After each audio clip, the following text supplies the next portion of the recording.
ඉතින් අද අපි බලමු රසවත් කොස් කරි එකක් හදාගන්න විදිහ.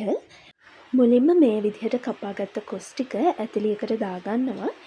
ඊට පස්සේ අපි කොස් ඇට ටික දාගන්නවා. ඊට උඩින් ආයෙමත් මේ විදිහට කොස් ටිකක් දාගන්නවා.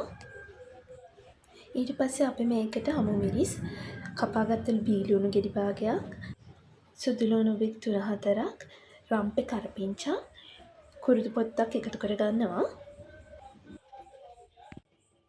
මේකටම අපි රස අනුව ලුණු, උළුහල් ටිකක්, මිරිස් කුඩු ස්වල්පයක්, මෙතනදී පොඩි ප්‍රමාණයක් එකතු කරගන්න, කහ කුඩු තේ හැටි භාගයක්, 3-5 කුඩු තේ හැන්දක් එකතු කරගෙන ටිකක් මිශ්‍ර කරගන්නවා.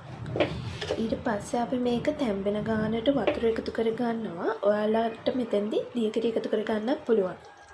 ඊට පස්සේ කොස් ටික හොඳට තැම්බුණාට පස්සේ අපි මේකට උකු මිටි කිරි එකතු කරගන්නවා.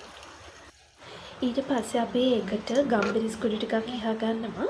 මේ වෙලාවේදී අපිට මේක ලිපෙන් බා ගන්නත් පුළුවන්. මම රස වැඩි වෙන්න ටෙම්පරාදුවක් මේකට එකතු කරගන්නවා. මෙතනදී අපි තාච්චියක් ලිපේ තියාගෙන තෙල් ටිකක් එකතු කරගෙන රත් වෙන තෙල් එකට අප සුදු ලුණු, බීලුණු ටිකක් එකතු කරගන්නවා.